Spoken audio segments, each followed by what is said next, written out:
Hello bachcho, let's discuss this question.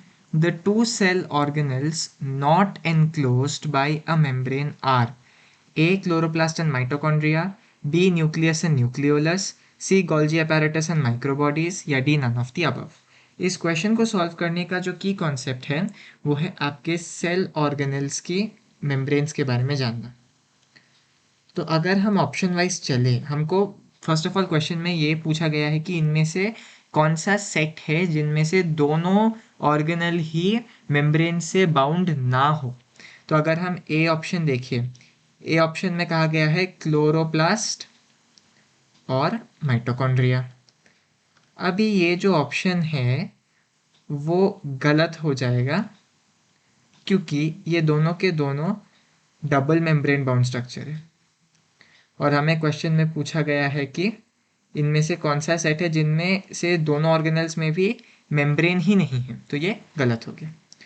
तो B अगर हम देखें न्यूक्लियस एंड न्यूक्लियोलस, ये भी गलत है क्योंकि जो न्यूक्लियस है वो डबल मेम्ब्रेन बाउंड है, मतलब इसमें दो मेम्ब्रेन है, एक अंदर की ओर एक बाहर की ओर।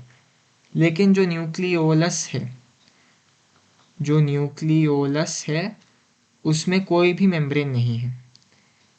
लेकिन हमसे क्वेश्चन में पूछा गया है कि इन दोनों सेल ऑर्गेनल्स में ही, देखिए टू सेल ऑर्गेनल्स की बात हो रही है, तो दोनों में ही मेम्ब्रेन एब्सेंट होनी चाहिए। तो न्यूक्लियस में है मेम्ब्रेन, तो ये भी आंसर नहीं हो सकता, ये भी गलत हो गया।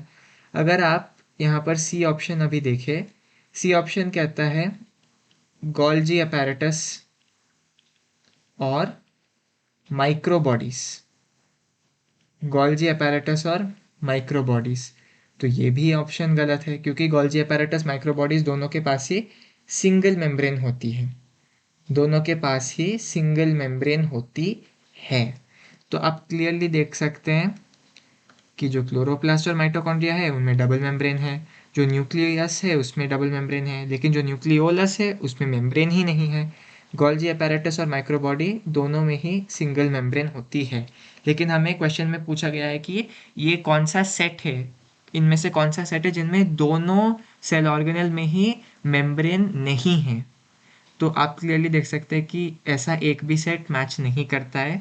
सो the correct option to this question is option D, none of the above. Hope you have understood it well. All the best.